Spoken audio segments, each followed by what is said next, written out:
Hey, it's Larry. Thanks for listening. Happy New Year. Real quick, before we get into this episode, I had such an amazing, eye-opening, life-changing experience at the World Parkinson Congress in Kyoto that I want others to have that opportunity too. So Becca Miller and I and 24 of our PD community friends have launched a year-long WPC travel grant fundraiser. We're each doing a 2-week Facebook fundraiser. Mine's underway right now because my birthday's January 9th. All the money raised will be used to help offset travel costs so more people with young onset Parkinson's can attend the next WPC in Barcelona in 2022. You can search out details on the When Life Gives You Parkinson's Facebook page or donate directly to the WPC website. Go to wpc2022.org/YOPD fund. If you or your business would like to supply matching funds, hey, good on ya. Email me at parkinsonspod@curiouscast.ca. And now, on with the show. It's time for another extra dosage episode of When Life Gives You Parkinson's. Hi, I'm Larry Gifford. And I'm Nikki Reitmeyer. Extra dosage episodes are those in-between bits, special bonus content to get you through to the next full episode. Nikki, I just returned from a trip to Florida. Oh, how nice is that? Oh, yeah, well, I'd like to go back. But I went to go see my family, to check out Harry Potter World at Universal Studios, and to get away from the winter weather a bit. Family, airplanes, international travel, amusement parks. I feel like that's stress enough for anyone, especially anyone with a young child, let alone somebody with Parkinson's. It makes me tremor just to think about it. Yeah, how did it go? It was great. It was awesome. It was crazy and funny and hectic and not as stressful as I anticipated. For the travel part, I had my walking sticks. Great. Yeah, so that was really important to get through the airports and to take them through security. And it was the first time I'd really traveled with them, and so I wasn't sure how they were going to handle that. So they took my walking sticks and put them on the belt. They gave me a cane to go through if I wanted it, and they gave me a seat on the other side. I mean, they were really nice. So that was great. When we first checked in at Delta, I explained to them that I have Parkinson's disease, and I asked for a golf cart to transport me over at the layover in Minneapolis because it's a really big airport. And before we even boarded in Vancouver, I was summoned. Good evening, passenger Larry Gifford. If you hear your name, please proceed to gate 87 for a message. Because of the note in the system about my desire for assistance on the layover, They asked me if I wanted a wheelchair to board the plane. So I did decline the wheelchair, but I asked to pre-board and re-emphasized my needs at the layover. So you can pre-board. Yeah, we'll need a transportation between the gates in Minneapolis. Great, thank you. At this time, ladies and gentlemen, we would like our pre-boarding process. We would like to invite passengers who need additional time and assistance to board the aircraft. You may do so through gate E87. Again, thank you for choosing Delta. We're both online. Thank you very much. So we got on the plane and found our way to row 30, where apparently they instinctively just gather all the families. We're coming through the cabin, making our final safety check. Please make certain your seatbelts and tray tables are in the upright lock position. I stowed my walking sticks in the overhead, sat in the aisle seat so I could easily get up and stretch my legs during the flight, or if I had the urgent need to pee. Yeah, you got to do what you got to do. And sat back down and enjoyed the flight. When we landed in Minneapolis, I was greeted with a wheelchair. I was hoping for a golf cart, but they had a wheelchair, and poor Johnny, a young man with Delta, he was assigned to push me through 4 terminals to our next gate. He got his workout. It saved me a lot of pain and cramps in my feet and legs. And it wasn't really the most natural, comfortable position for me to be in. You feel very vulnerable when you're in a wheelchair. Yeah, someone else is pushing you for sure. Yeah, and I'm like, oh boy, I felt like my life was flash forwarding like 20 years. But I don't regret doing it. But you just sort of have to swallow hard when you do that. You're like, I know I can walk, but it would hurt me on the other side over time. Like, just sort of having to do that in a hurry across the airport. I may stumble. It's just better to be safe. Airports are a really fast-paced place, so it can be difficult for sure if you have any kind of disability and you're trying to move quickly in what is already a stressful situation. And I was offered a wheelchair at every step of the way through the airports, and declined sometimes and accepted sometimes. So at Universal Studios, I read about this special attraction assistance pass for people who have trouble standing in lines. Oh. I said, well, let's check that out. That sounds like me. They also have wheelchairs and scooters to rent, but I had my walking sticks, and we weren't in a hurry because we left Henry with his grandma. Great. So you and Rebecca could take all the time in the world that you needed to we didn't have to race around the park, and so I was like, I'll be fine. So when we arrived, my wife Rebecca and I went to guest services. Good morning. My name's Tampa. How can I help you? I have Parkinson's, and I was looking for some the assistance pass, the attraction assistant pass. Okay. How does it affect you when you wait in the queue? My feet cramp up. Okay. With that, we would have to recommend a wheelchair for the day. Oh, okay. And you can go through the queues with the wheelchair. All of our queues are ADA compliant, so you can push it right through. There's no pass needed for it. I'd prefer to just use my walking sticks. I mean, you can, but for the issue that you're letting us know about, we do offer the wheelchair. Okay. Those are the accommodations that we offer. If you have issues, any mobility issues, we offer wheelchair usage. That's kind, but can we just get the shorter line, like the faster line, so they just have to wait in line so long? We have to recommend the wheelchair from what you're letting us know you need help with. There's no in between? No in between. If it's a mobility issue, we do have to recommend. We offer accommodations of wheelchairs. Okay. Well, Okay. Thanks. We thought that was weird, but then when we were walking away, the lady behind the glass asked one more question. Do you have any other concerns while waiting? I'm sorry? Do you have any other concerns while waiting in the queue? Well, I mean, I may tremor, may disturb other people when I shake, but... With the tremor, is that something that can be helped with the wheelchair? No. Okay, so how does that, the tremors, how does that affect you in the queue? Well, I'll just be moving around, uncontrollably at times. Okay, so It's uncomfortable. Anxiety and uncomfortable? Yeah. Okay. How many people's in your party? Just the two of us. Okay.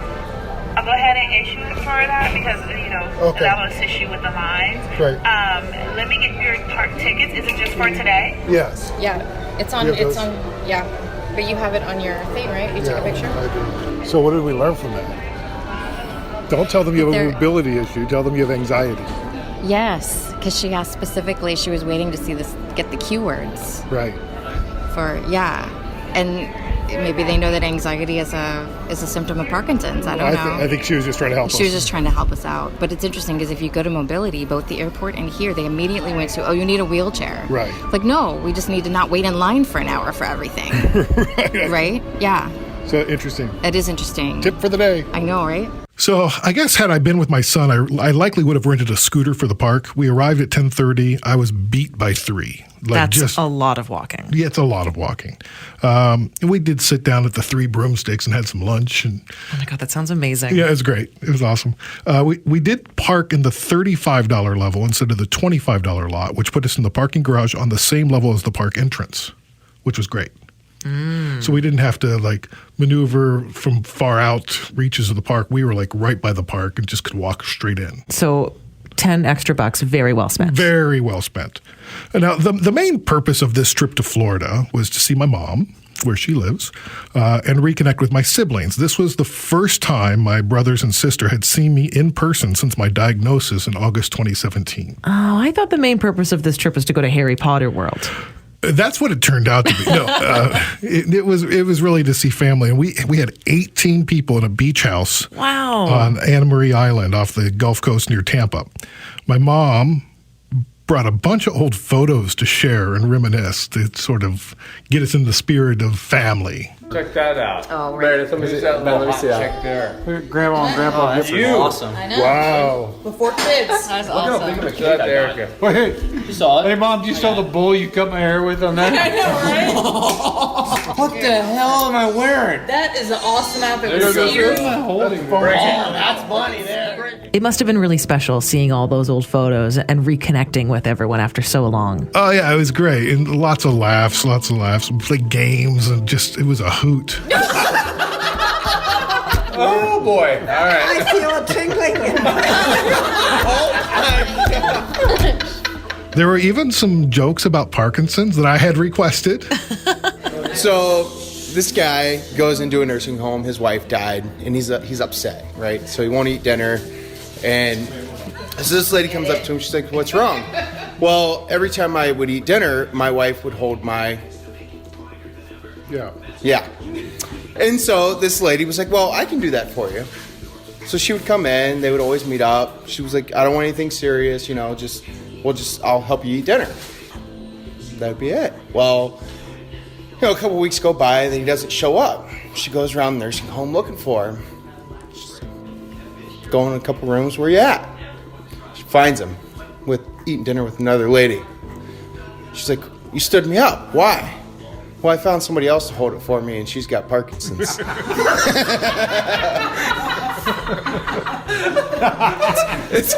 That's pretty good, sir.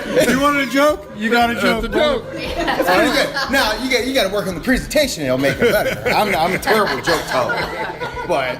After a few days, I asked my brothers Bruce and Dan and my sister Tracy to sit down and chat about Parkinson's. We first introduced them in episode 2 titled Sharing the News, Saying I Love You, and The Larry Filter. This is the first time you've seen me since my diagnosis, and we've spent a couple days together, and I was curious about how you're feeling now.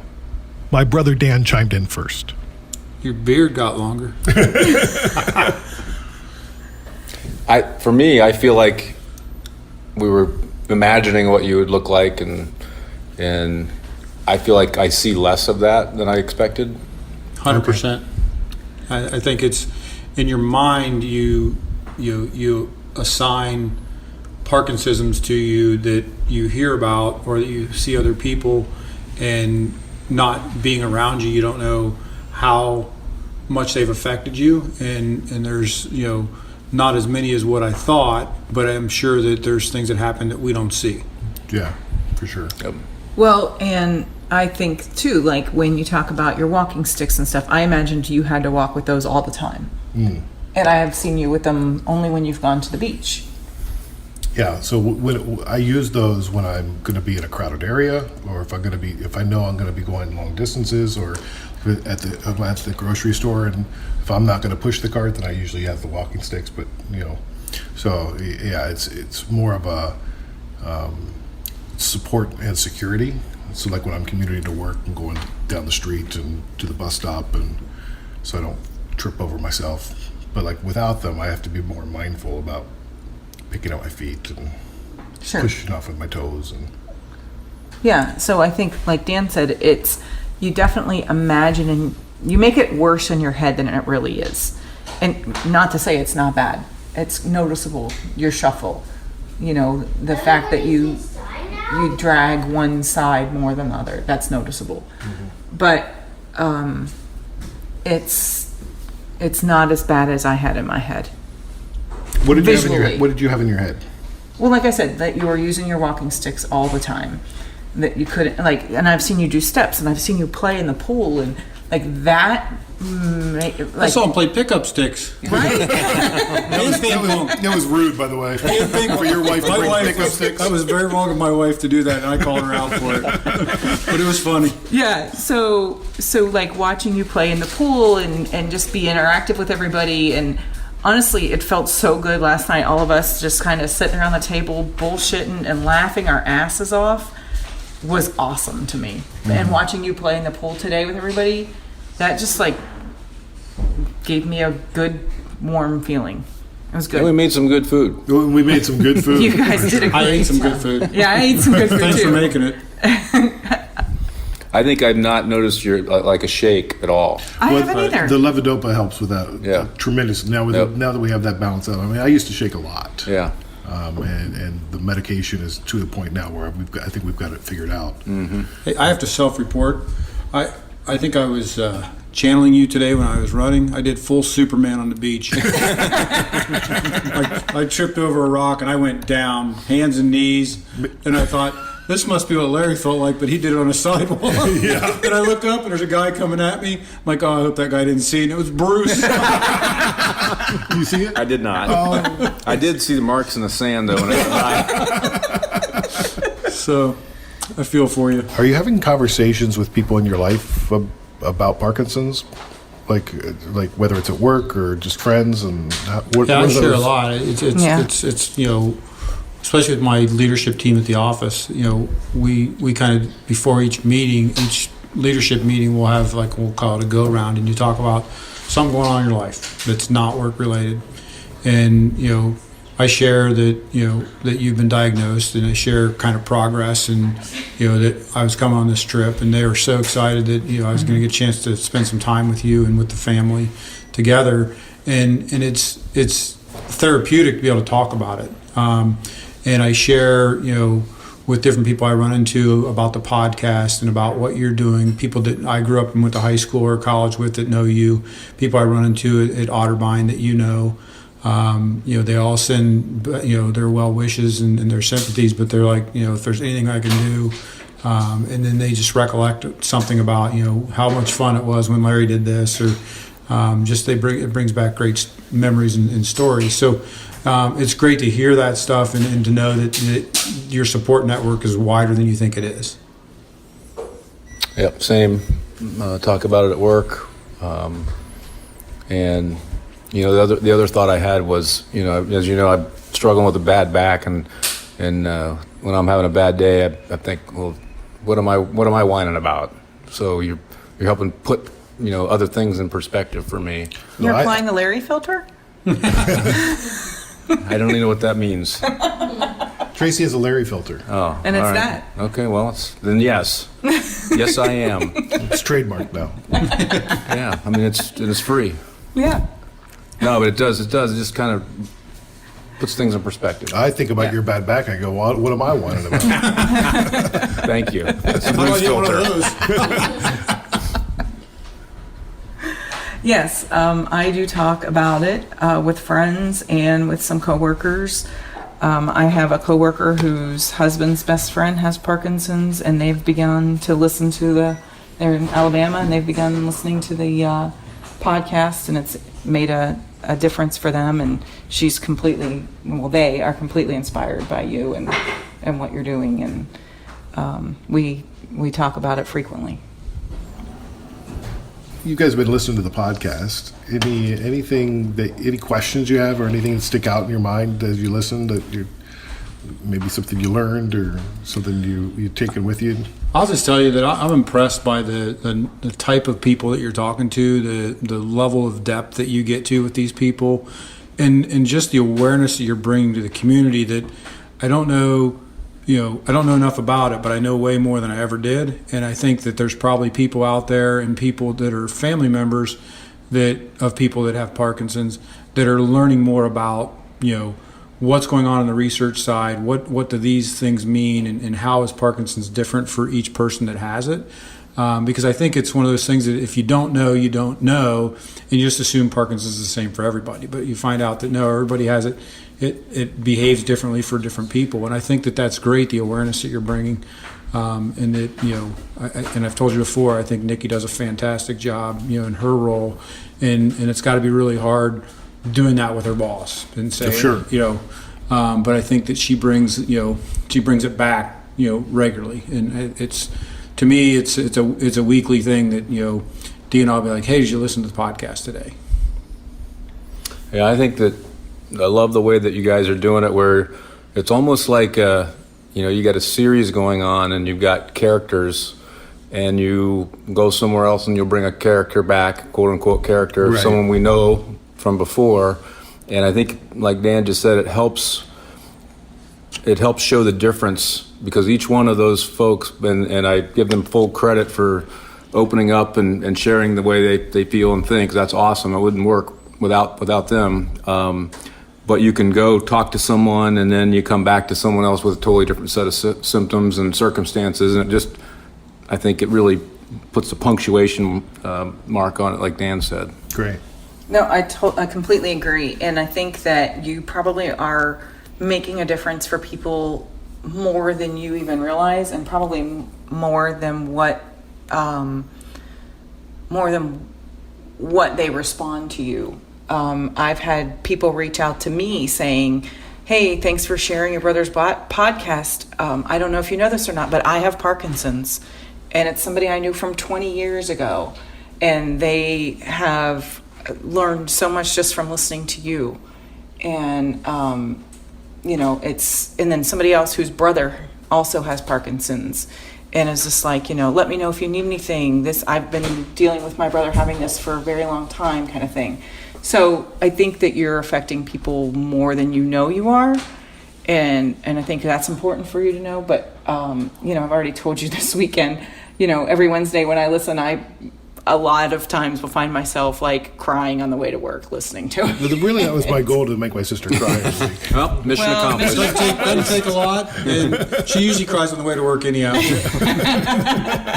I do have a question. So I love the fact that and we talked a little bit about some of the technology and using the iPhone when you're going out and about and all that. As you're going into these places, are you giving these people a heads up that you're doing this, or how does that, or do you just walk in and do it and people look at you kind of funny because you're recording them?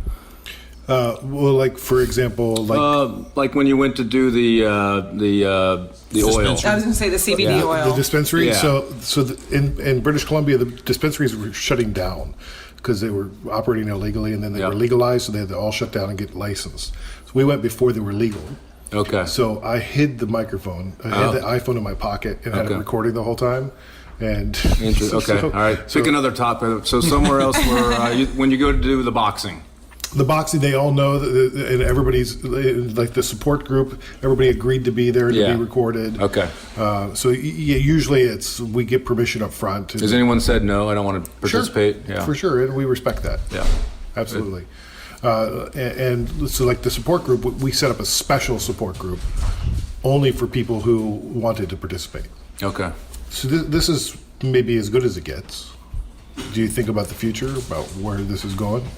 All the time.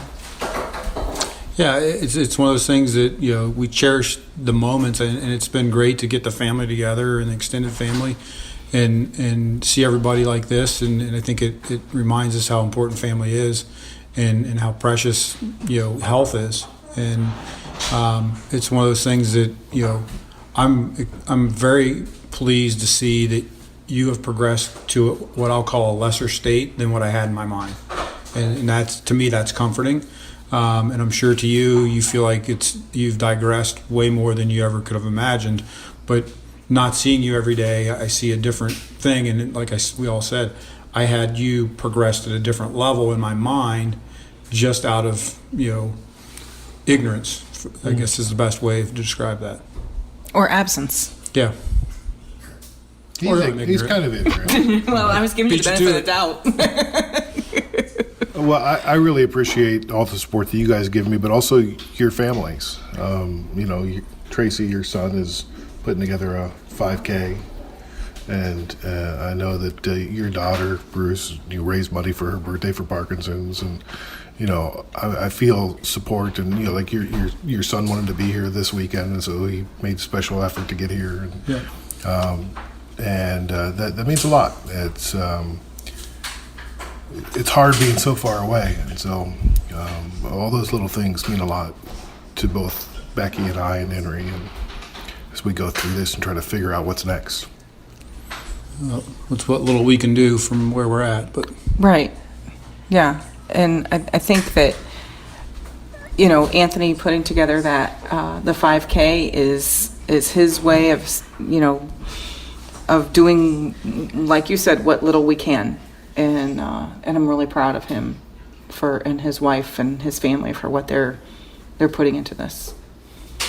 What would you tell other people who have relatives that are diagnosed with Parkinson's? People like you, similar circumstances. It's going to sound a little self-promoting for you, but I mean, they need to listen to the podcast. I think that would help them understand what, you know, what we didn't know from the beginning. I think it's been great. I'd tell them to spend time with, you know, with their family member that has it, even as hard or as far away as they might be, because I think it brings a level of awareness. It's in a weird way, it's comforting to see you going through this. Back to the same thing of now I have a gauge of where it's at, and then, you know, I'm hopeful that we don't have this much space between us from the next time we get together as a group, or at least that we get to see you individually, whether we're in Canada or you're back in the States. But I think you've got to have proximity, and you got to give more than distance support, and part of that's just by being around and doing things, and I don't think we've treated you any differently. No. And I think that's you still important. pick on me, you still exactly. beat me up. You're an easy target. Yeah. Well, right? I'm playing ping pong left-handed and Dan's kicking my ass. I played right-handed and I'm left-handed. We all know whatever. that. Well, and Erica and I were talking on the beach today how there are things that we've noticed and it breaks our heart. But we don't want to treat you different because we know you don't want us to treat you different. And at the same time, we want to treat you different because we want to help you. But as much as it breaks our heart and as much as it's okay or not easy, but easier for us to act like it's not there, we also in this very same breath said, Becky doesn't get to do that. And so that's, for us, we're here for a couple days and we can say, yes, we've seen it. Yes, it gives us some comfort to know it's not as bad as it was in our heads. But at the same time, Becky doesn't get to ever do that.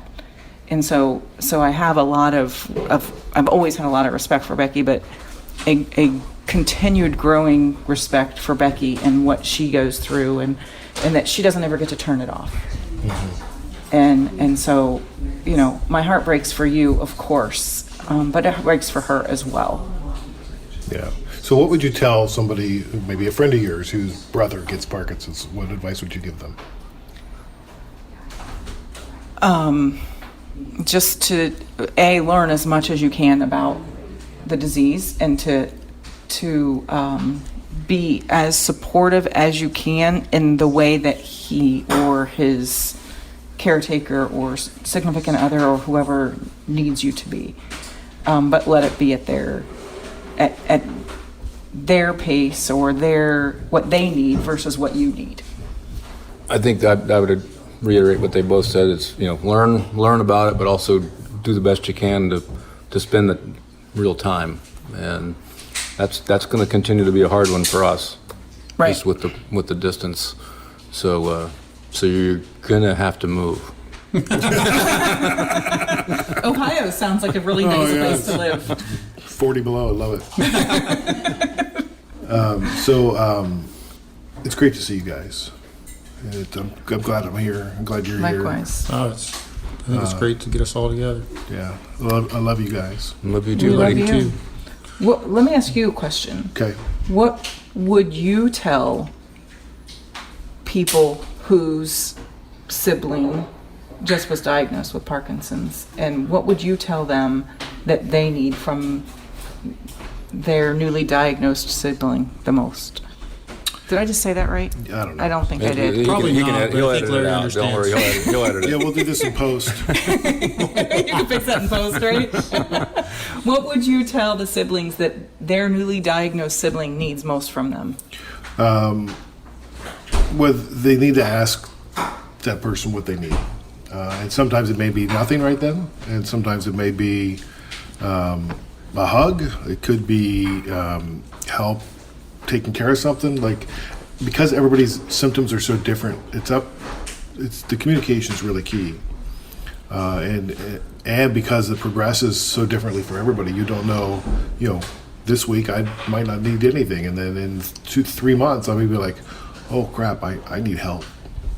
And so I think just communication is key, and learning about it, like you guys talked about, and understanding that this isn't, they call it a progressive disease, but it's not a natural progression. It's not like it gets gradually worse. I could have the worst day today and the best day tomorrow, and then it slides back. So it's really erratic. So just because I can do something today doesn't mean I can do it tomorrow. And I think one of the great things about being around family this week is it's actually, made it easier for whatever reason. I'm responding positively to the love and the energy and the support, and it's not, my symptoms are lesser than they were last week. That's good. I'm glad to hear that. Yeah. What do you need? If you guys could send cheese, that'd be great. We're on it. Really We're good all over wine.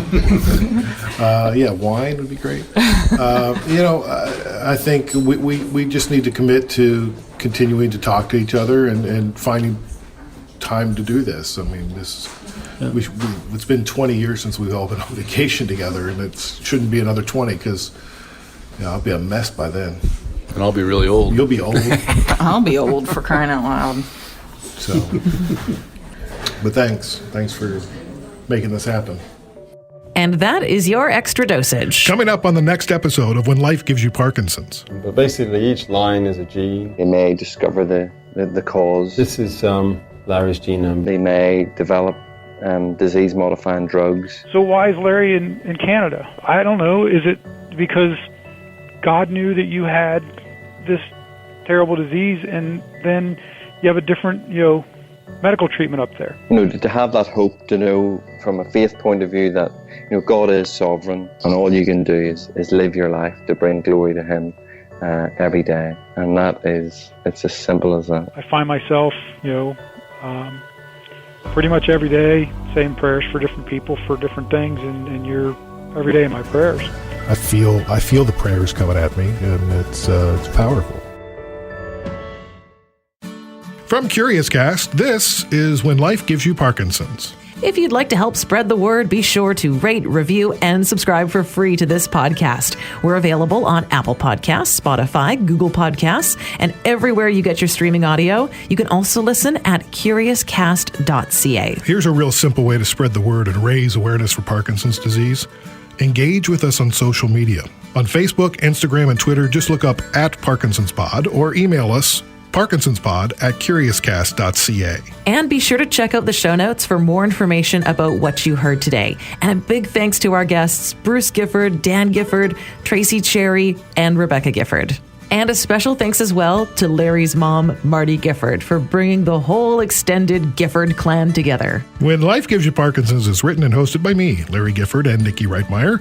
Dila Velazquez is our story producer, and sound design by Rob Johnston. Keep positive. Keep exercising. And keep listening. We'll talk to you next time. Canada may be known for its landscapes and friendly people, but beneath the surface lies a darker side of crime, history, and the paranormal. Since 2017, the award-winning Dark Poutine podcast has explored the shadowy corners of the Great White North and beyond, delivering chilling tales from a uniquely Canadian perspective. Hosted by Mike Brown and Matthew Stockton with over 300 episodes and fresh releases every Monday, Dark Poutine is your weekly ticket to the creepier side of Canada. Listen to Dark Poutine on Apple, Spotify, Amazon Music, or wherever you get your podcasts.